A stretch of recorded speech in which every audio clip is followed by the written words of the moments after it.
El día de hoy nos reunimos entonces para hablar sobre un tema que es fundamental para comprender cómo funciona la célula.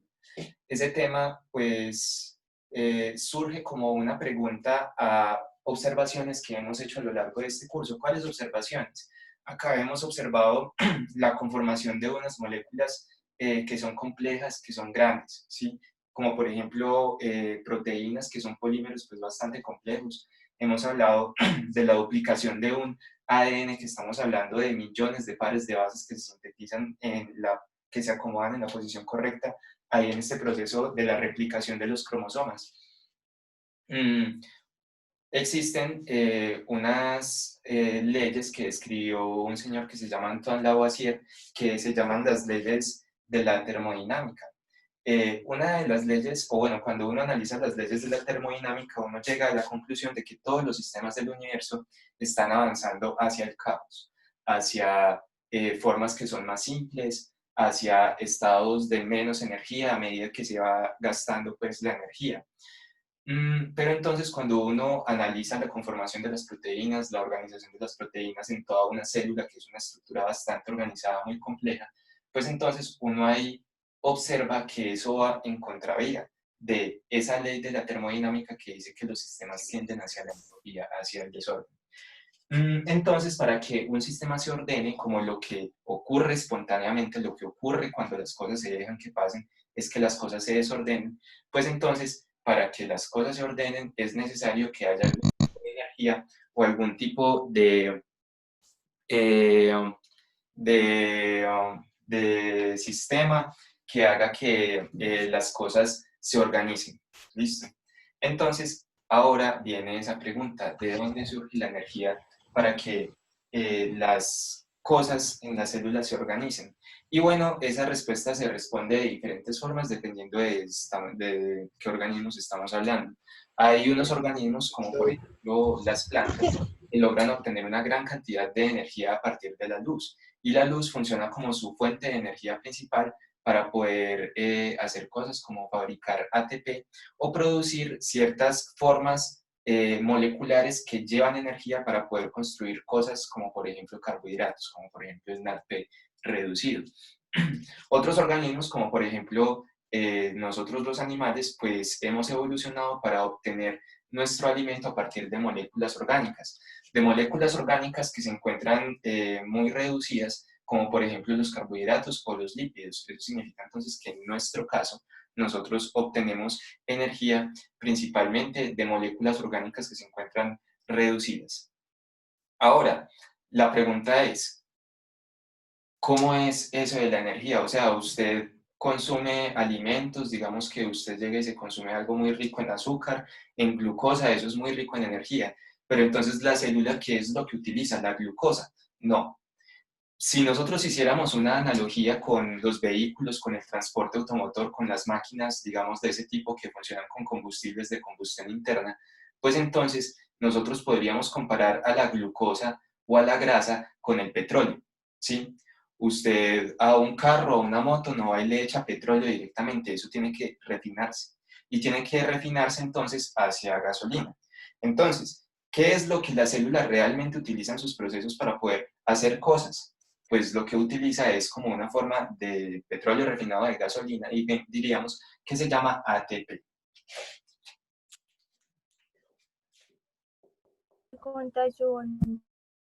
Que eso traduce para adenosín trifosfato. Listo. Entonces ahora la pregunta de cómo funciona la célula para poder aparecer su energía, para poder obtener su material, pues entonces ahora esa pregunta gira en torno a de dónde puede una célula aparecer ATP.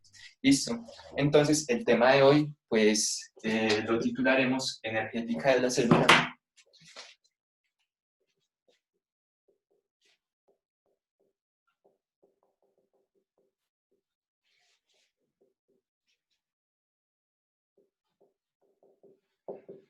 Energética de la célula. Muy bien. Cuando nosotros estamos en esta sección de un curso de biología que se llama organización celular. En esta sección, pues entonces estamos discutiendo las partes de la célula y hemos hablado, por ejemplo, de cosas como el núcleo o el retículo endoplasmático. Yo quisiera que pensaran en todos estos espacios como lugares, ¿sí? Son sitios en los cuales se ubican quién, personas, ¿cierto? Que el quién que se ubica ahí, la estructura que desarrolla funciones allá dentro de cada uno de esos espacios, que es formado por membranas principalmente, pues son las proteínas. ¿Listo? Entonces, nosotros ya hemos hablado de algunos de los espacios, como por ejemplo el núcleo, o los que están involucrados con la vía secretora de producción de proteínas, como lo son el retículo endoplasmático, el Golgi y las vesículas de secreción. A continuación, entonces, cuando nosotros hablamos de la energética de la célula, vamos a pensar en los lugares en los cuales ocurre la conformación de esa molécula de la cual estamos hablando, del ATP. Estos lugares, entonces, son, el primero de ellos, el citoplasma. El secretario de Seguridad cuestionó la seguridad del centro comercial. Los centros comerciales. Bueno, el citoplasma, entonces, es el primer lugar del que debemos hablar. ¿Por qué razón? Porque es que hay unas células que solamente tienen eso, ¿cierto? Que no tienen otros compartimentos, como por ejemplo es el caso de la célula procariota, ¿cierto? Entonces, hay células, como por ejemplo las de las bacterias, que están obligadas a formar una parte importante de su ATP, de su molécula energética, ahí en el citoplasma. Ya tenemos otros organismos más sofisticados que son los eucariotas, en los cuales vamos a encontrar tres organelas, tres estructuras que están asociadas con la síntesis de ATP. La primera de ellas, que está en todos los eucariotas, ¿sí? Unas mínimas excepciones, ¿cierto? Pero están casi todos, son las mitocondrias.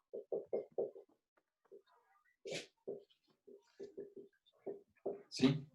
Tenemos otra estructura asociada con el metabolismo energético, que son los cloroplastos. Que los cloroplastos son propios de un tipo específico de eucariotas, que son las plantas. ¿Listo? Esto lo vamos a encontrar en las plantas, en algunos eucariotas unicelulares, que son esas algas unicelulares que habitan en lugares como el océano o en diferentes cuerpos de agua, pero solo lo vamos a encontrar ahí, no lo vamos a encontrar en todos los eucariotas. Y vamos a encontrar uno que se encuentra tanto en animales como en hongos como en plantas, que son los peroxisomas. Que estos peroxisomas pues son unas organelas que no tienen material genético propio, no tienen su propio material genético, como sí pasa con la mitocondria y con los cloroplastos, que es algo que se había discutido anteriormente, pero están asociados con el metabolismo energético debido a que son los principales responsables de participar, por ejemplo, en la oxidación de los lípidos. Los lípidos son una forma muy eficiente de almacenar energía y los peroxisomas son el lugar que alberga las enzimas y las estructuras como especializadas para poder adelantar la oxidación y aprovechar esos lípidos. Entonces, mitocondrias, cloroplastos, acuérdense que estas están relacionadas porque tienen su propio material genético.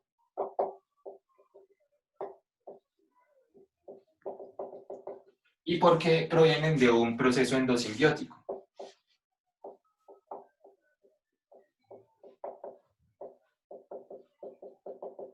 Que fue el que se relató cuando discutimos esta sección de evolución. ¿Listo? Por cuestiones de tiempo, pues entonces es dispendioso abordar dentro de la sesión que tenemos hoy para charlar la función de todos estos. Vamos a concentrarnos en los aspectos que son más genéricos, que atañen entonces a lo relacionado con la síntesis de ATP en el citoplasma y en las mitocondrias. Y vamos a ir relacionando el proceso con la estructura, o sea, vamos a asociar la función, la fisiología del proceso, como va ocurriendo, con la estructura celular para ir conociendo entonces la estructura de la mitocondria.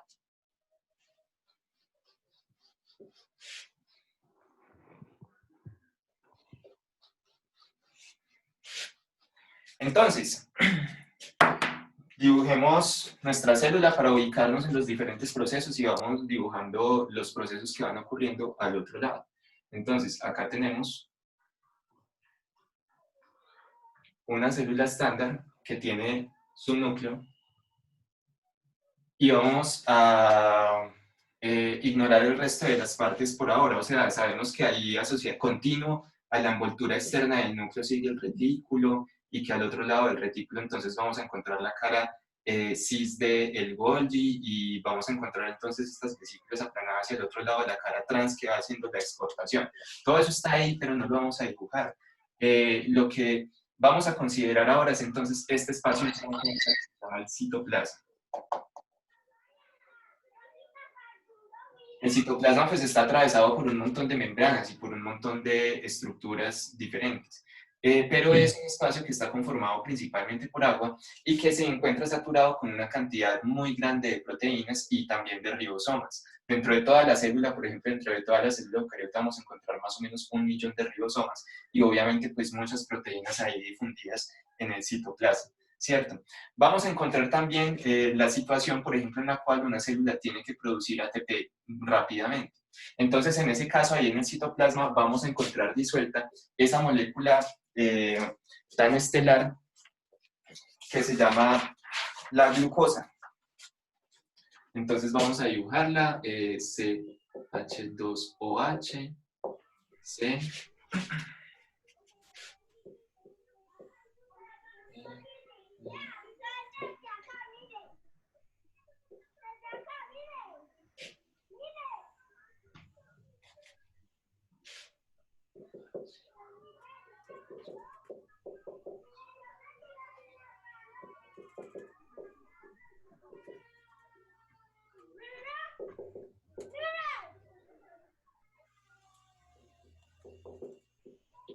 ¿Listo? Entonces, esa fue la fuente de nutrientes con la cual contaba esta célula para poder adelantar su producción de ATP. Necesitamos aparecer ATP a partir de esa molécula.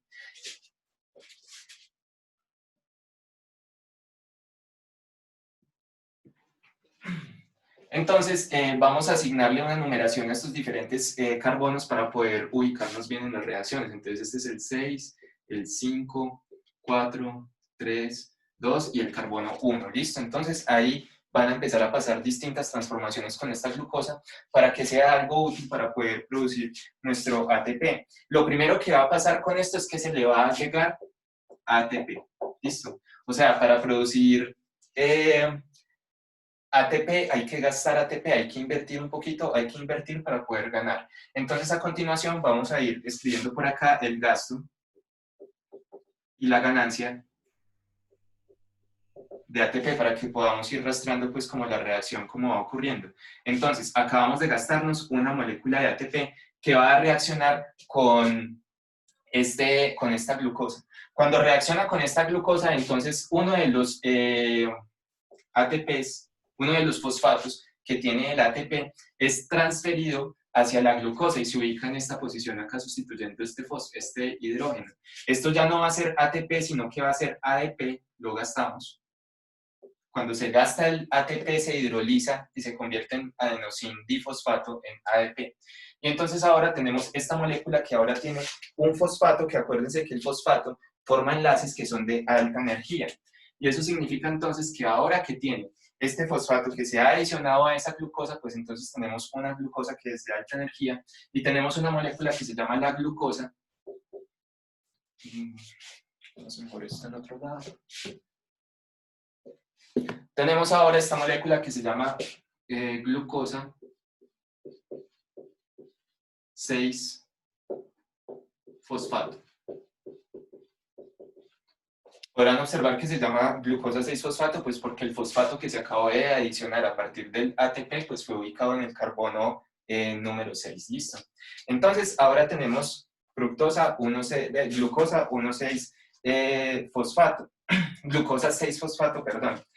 Ahora, entonces, lo que va a pasar con esta molécula es una reorganización estructural. ¿Qué es una reorganización estructural? Vamos a tener los mismos átomos, no vamos a tener la introducción de un nuevo reactivo, sino que simplemente vamos a tener una nueva molécula porque se va a acomodar de una forma distinta. ¿En qué consiste la reacomodación? Vamos a hacer esta flecha hacia acá para mostrar nuestra nueva molécula.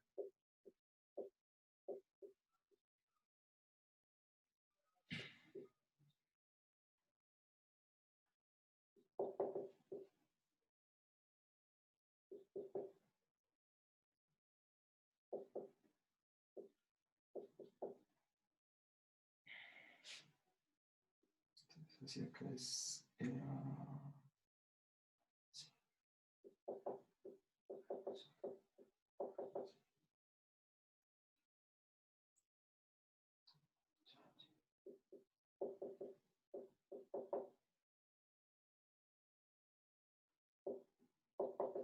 Esta nueva molécula que da resultado entonces de esta isomerización ya no es una glucosa 6-fosfato, sino que es una fructosa 6-fosfato. Vean que acá tenemos el carbono 6, el carbono 5, el 4, el 3, el 2 y el 1. Y el cambio que ha ocurrido entonces es que ahora el oxígeno no se enlaza con el carbono 1, sino que se enlaza con el carbono 2, lo que hace que se forme entonces como esta estructura pentagonal ahí en el anillo de esta hexosa. De este carbohidrato de 6 carbonos. Y esta ahora entonces se me llama fructosa 6-fosfato. ¿Listo? Todavía no tenemos ningún ATP por ningún lado, ni tenemos como que nada importante, pero tenemos, perdón, se me había olvidado acá dibujar, este de acá pues se encuentra obviamente el carbono 6 enlazado, dibujé una fructosa normal, se encuentra enlazado con el fosfato y acá tenemos entonces este enlace de alta energía. Vamos a borrar este de acá, ya no existe, se transformó en este de acá. Ahora, ¿qué va a pasar con esta fructosa 6-fosfato? A esa fructosa 6-fosfato pues le va a llegar un segundo ATP. Listo, entonces vamos a poner esto a reaccionar con otro ATP. Cuando reacciona con ese ATP, pues entonces este ATP se me convierte en ADP, ¿sí? Sale ahí como producto de esa reacción, pues el gasto de ATP genera ADP. Y entonces ahora vamos a dibujar ya acá los dos fosfatos para que quede claro. ¿Y hacia dónde se fue ese fosfato que llevaba el ATP? Se fue hacia esta posición y fosforila acá entonces en la posición del carbono 1.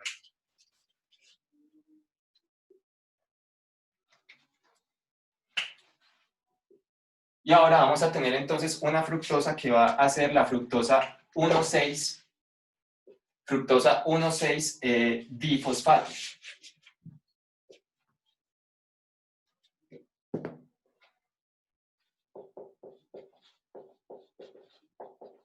Fructosa 1,6 difosfato porque ahora tiene dos fosfatos que se han ubicado acá en esta posición. ¿Cuántos ATPs nos hemos gastado ahora entonces en este proceso? Nos hemos gastado 2. ¿Listo? Hasta ahora está costoso el tema de sacarle glucosa, de sacarle ATP a la glucosa. Hemos solamente gastado. Ahora tenemos entonces esta molécula, 6 carbonos, 2 fosfatos en cada uno de los extremos de la molécula. Listo. Vamos a reflexionar sobre lo que hemos visto hasta ahora. Hemos visto entonces que acá en el citoplasma estaba la molécula de la glucosa, ¿sí? Esa molécula de la glucosa entonces es la que va a servir para producirnos ATP. En primera instancia, lo que pasa con esa molécula de glucosa es entonces que tiene que transformarse, tienen que ocurrirle unos procesos para que pueda empezar a generar ATP. El primero de esos procesos entonces es que la glucosa le entra un fosfato. Ese fosfato se lo entrega a un ATP, ¿listo? Entonces, se gasta ATP y se fosforila la glucosa en el lado 6. Luego de eso, pues la glucosa se reorganiza, cambia de forma, el oxígeno en vez de enlazarse con el carbono 1 se enlaza con el carbono 2 y forma fructosa 6-fosfato. Esa fructosa 6-fosfato recibe un segundo fosfato de un ATP y entonces se nos forma esta molécula acá en la que vamos, que es la fructosa 1,6 difosfato. Todo esto de lo que estamos hablando son transformaciones que tiene que experimentar la glucosa para que pueda contribuir a producir ATP, porque acuérdense que lo importante para la célula es el ATP. Muy bien, entonces nos hemos gastado 2 ATPs organizando esa glucosa. Un momento, por favor.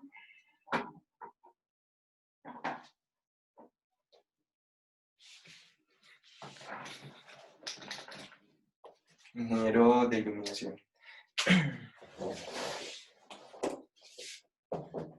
Muy bien, entonces, Ahora que tenemos esta fructosa 1,6-fosfato, vamos a dividir esta molécula en dos partes. ¿Listo? Esa molécula se me va a dividir en dos cosas, ¿sí?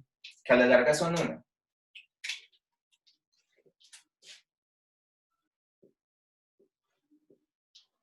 Vamos a dibujarlas por acá. Una de ellas se llama dihidroxiacetona fosfato, que va a ser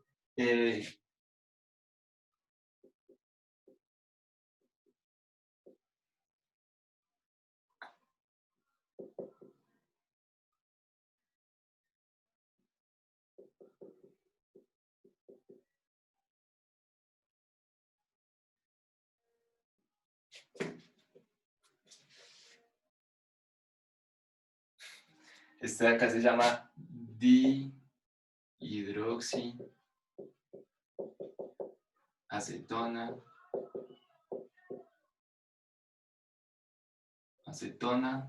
fosfato.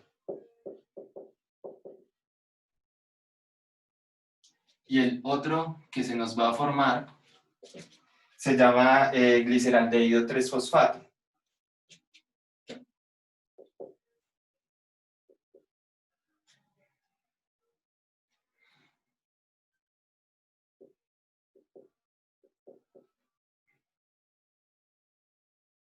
Uy, perdón.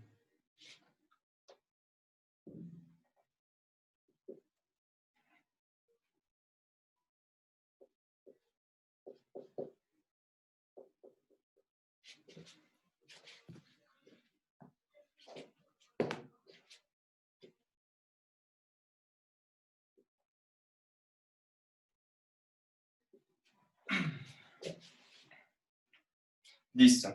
Entonces, ahora acá vamos a observar en estas moléculas los dos fosfatos que venían de la fructosa 1,6-bifosfato. Listo. Vamos a tener entonces estos carbohidratos de 3 carbonos, este se llama gliceraldehído 3P, gliceraldehído 3-fosfato.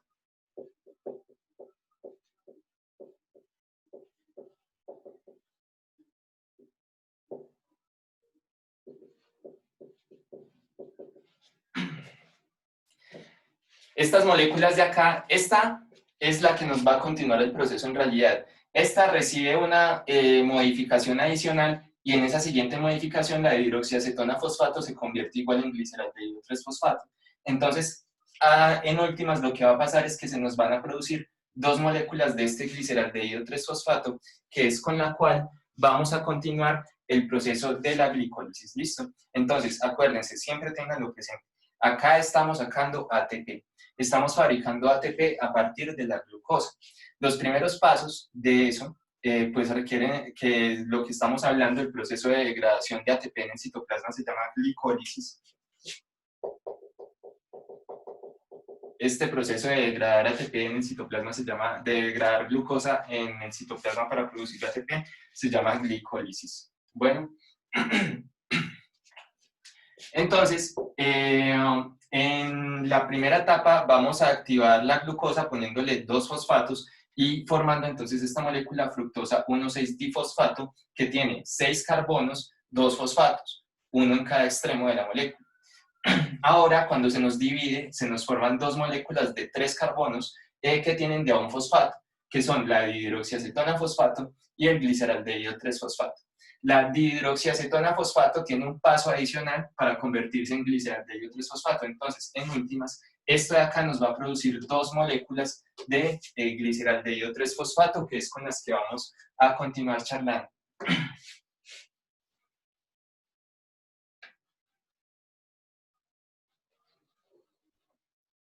Todo lo que va a ocurrir a continuación entonces va a pasar dos veces. Porque, como les digo, pues entonces se nos produjeron dos gliceraldehídos 3-fosfato.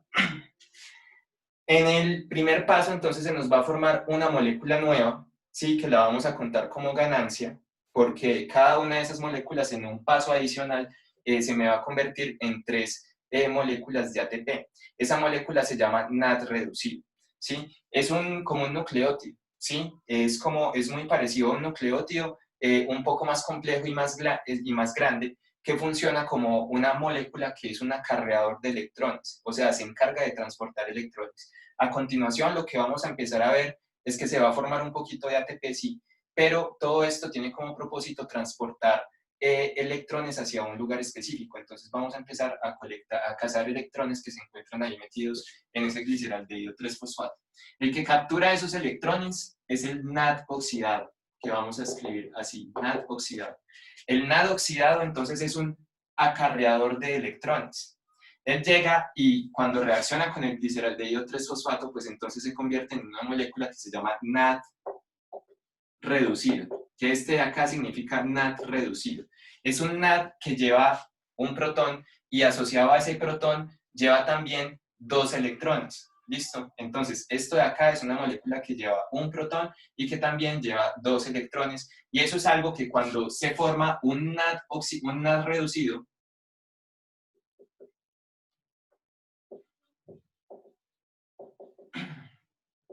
me equivale a aproximadamente, cuando se utiliza en una equivalencia molar, me equivaldría más o menos a 3 ATP.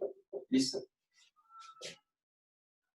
Entonces, eso de ahí es importante. Cuando se forma, todavía no es ATP, le falta todavía un par de pasos que tiene que hacer la mitocondria para que pueda convertirse en ATP, pero esto de acá es un precursor muy eficiente para poder conformar ATP. ¿Listo? Y entonces, el producto de esta reacción, cuando este gliceraldehído 3-fosfato libera hidrógenos y libera electrones, entonces se nos va a formar una nueva molécula.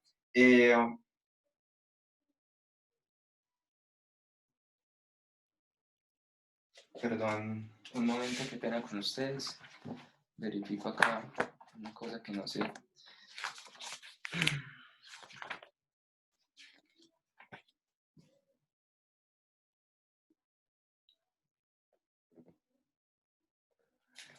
En este paso, también es importante mencionar que hay un fosfato libre, ¿sí? O sea, que no está unido a ATP, sino que hay un fosfato acá que se encuentra sueltico, que ese de ahí también es incorporado en la reacción. Y entonces, cuando ocurre eso, entonces se me va a formar una nueva molécula que se llama 1,3-difosfoglicerato. ¿Qué podemos dibujar de la siguiente forma? C, O, P,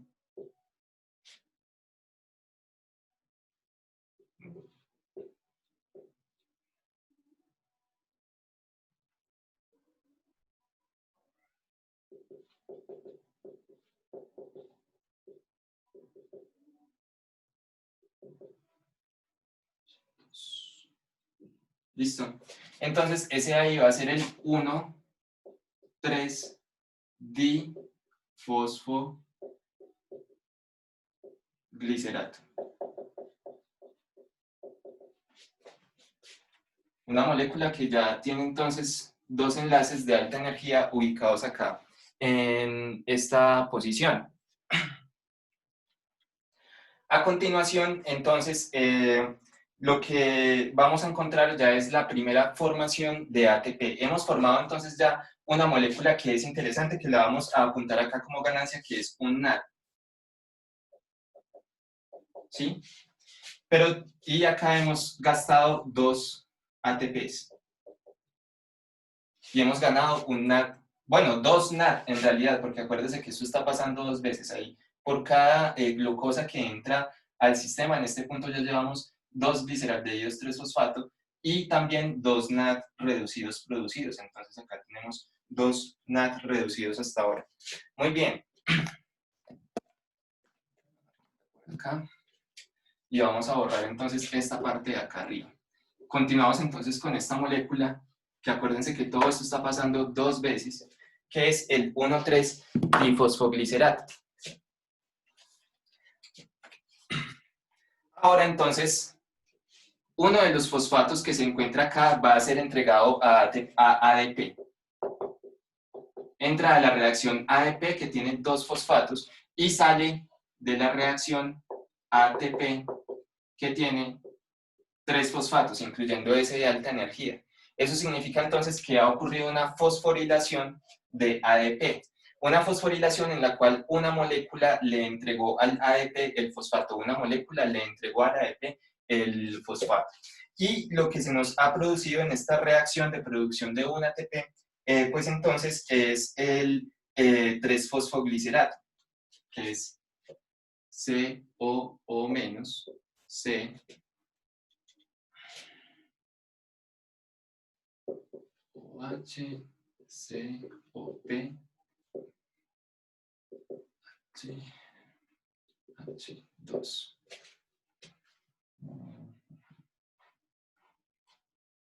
Sí, esta molécula de acá entonces nueva que se nos ha formado pues va con un fosfato, ¿sí?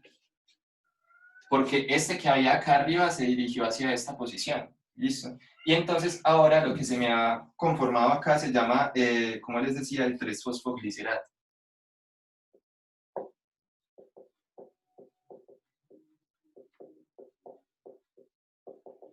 El 3-fosfoglicerato, que es la molécula con la cual vamos hasta ahora en nuestro proceso de formar ATP. Se nos ha formado entonces una nueva molécula de ATP ahí, esto ocurrió 2 veces, entonces vamos a tener que se me formaron 2 ATPs en este proceso, entonces hemos ganado 2 ATPs.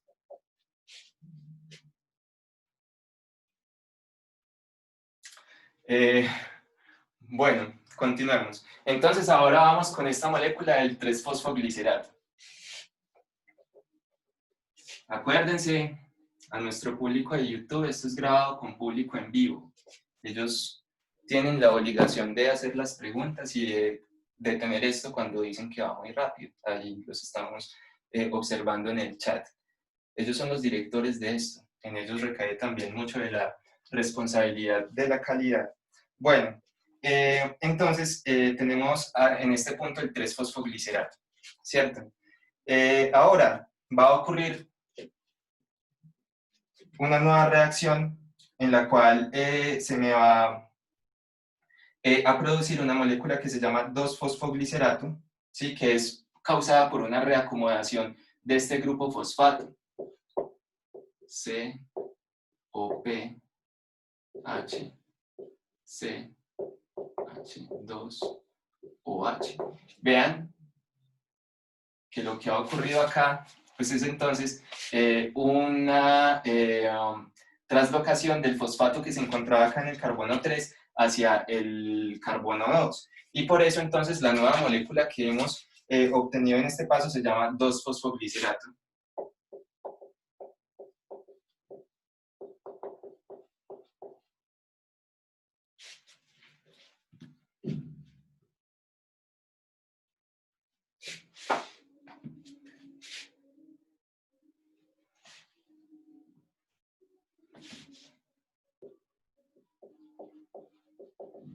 Fosfoglicerato, ¿listo? Que es causado entonces por una reacomodación del fosfato que se ubicaba ahí en el carbono número 3. Vamos a borrar acá arriba.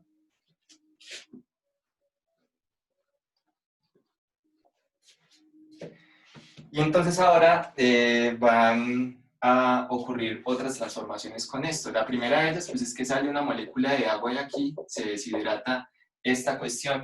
Y cuando se ha deshidratado, entonces nos conforma una nueva sustancia que se llama el fosfoenolpiruvato, que tiene estructura COO-, COP, CH3. Fosfoenolpiruvato, que vean dónde se encuentra nuestro fosfato acá todavía. ¿Listo? Esto acá es el fosfoenolpiruvato.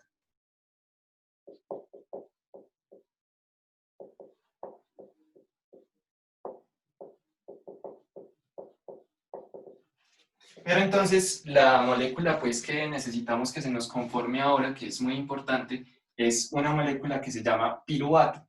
¿Listo?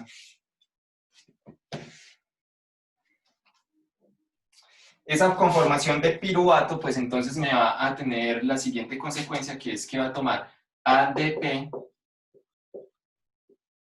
y va a formar ATP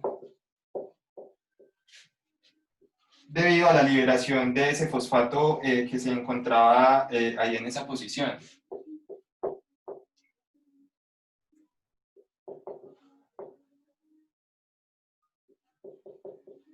¿Sí? Vean que el fosfato se liberó y entonces me forma un nuevo ATP, lo cual ocurrió 2 veces, y eso significa entonces que nos ganamos 4 ATPs. Eso significa entonces que directamente a partir de la glucosa y de la conformación de esto que se llama piruvato,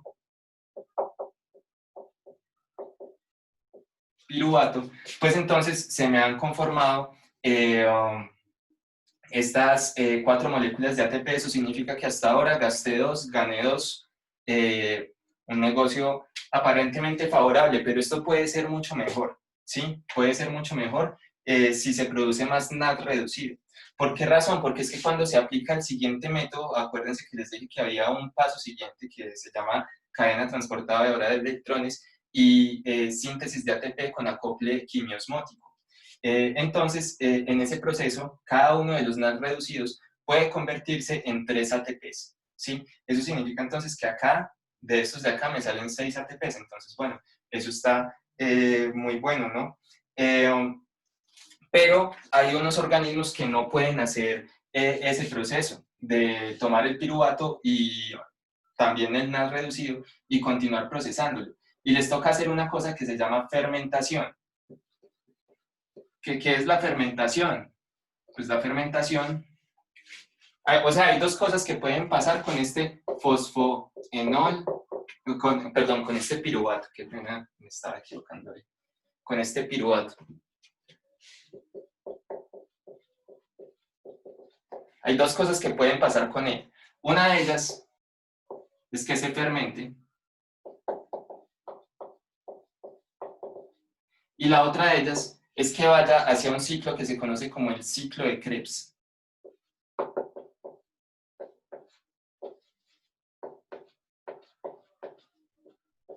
Aunque ese es como un demonio, recibe varios nombres, recibe el nombre de ciclo de Krebs, el ciclo de los ácidos tricarboxílicos, el ciclo del ácido cítrico, son los nombres con los que generalmente se nombra al ciclo de Krebs. En la fermentación,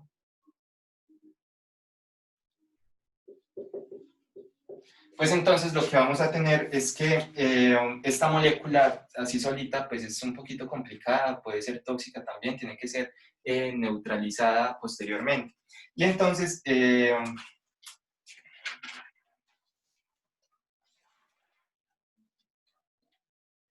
lo que nos pasa ahí en la ruta de la fermentación pueden ser dos cosas, ¿sí?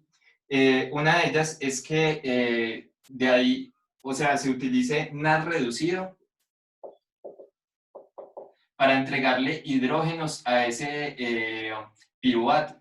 Esto se vuelve NAD oxidado, o sea que es un proceso donde gastamos energía cuando se hace fermentación, se vuelve NAD oxidado, el producto de esa reacción es una molécula que simplemente escribiré su nombre, que es lactato, conocido como ácido láctico. ¿En qué momento pasa eso? Por ejemplo, supongamos que usted es una persona que hace cero actividad física, no es que sea usted un deportista de alto rendimiento, está lejos usted de ser una Katherine Ibargüen, entonces usted salió a hacer ejercicio o a caminar, o de pronto después de todo este apocalipsis volvieron las salidas de campo y lo metieron por allá pues al monte a caminar. Entonces usted no está su cuerpo no está pues como adaptado a esos trotes y sus músculos empiezan a trabajar sin oxígeno porque usted no respira bien, no tiene un buen pulso, no tiene buenas condiciones. Entonces, en ese caso, cuando se acaba el oxígeno para hacer ciclo de Krebs y para hacer cadena transportadora de electrones y pues síntesis de ATP acoplada a el gradiente quimiosmótico, pues entonces es necesario que haya oxígeno. Si no hay oxígeno, pues entonces la situación es que hay que desaparecer el piruvato haciendo esto, y eso produce el lactato, ácido láctico, situación dolorosa, eso es lo que causa el molimiento, ¿cierto? ¿Cómo se desmuele usted? Bañándose con agua helada. El que degrada ese lactato es el hígado. Cuando usted se baña con agua helada luego de que hace deporte, pues entonces eso vasoconstriñe su sistema circulatorio periférico, lo que hace que la sangre se vaya hacia el centro del cuerpo, provocando eso que el hígado pues trabaje más sobre ese material y usted no se va a sentir tan adolorido. Por eso pues hay como una práctica de algunos de bañarse con agua fría. Otra ruta que puede tomar esto es de formar una molécula que se llama acetaldehído, y el acetaldehído pues posteriormente oxida NAD reducido y en ese caso se produce etanol, ¿sí? O sea, acetaldehído. El acetaldehído lo que hace es oxidar el NAD reducido, forma NAD oxidado y entonces forma etanol, que esa es la ruta, por ejemplo, que hacen las levaduras cuando están en ambientes que no tienen oxígeno, donde no pueden continuar con el ciclo de Krebs y CT y cadena transportadora de electrones y todo eso. Entonces, para desaparecer ese piruvato, pues producen el etanol. Hay otros productos, hay otros tipos de fermentación que hacen esto y que producen cosas como, por ejemplo, ácido propiónico o propanol o diferentes cosas. Todo eso se encuentra en el mundo de las bacterias, hay metabolismos pues distintos asociados a la degradación de carbohidratos. En un futuro video entonces observaremos qué es lo que pasa con el piruvato cuando se va para el ciclo de Krebs, que es como la opción más popular y es la que hace que esto de producir ATP sí rinda mucho a partir de la glucosa. Entonces, muchas gracias, no olvides seguirnos y nos veremos.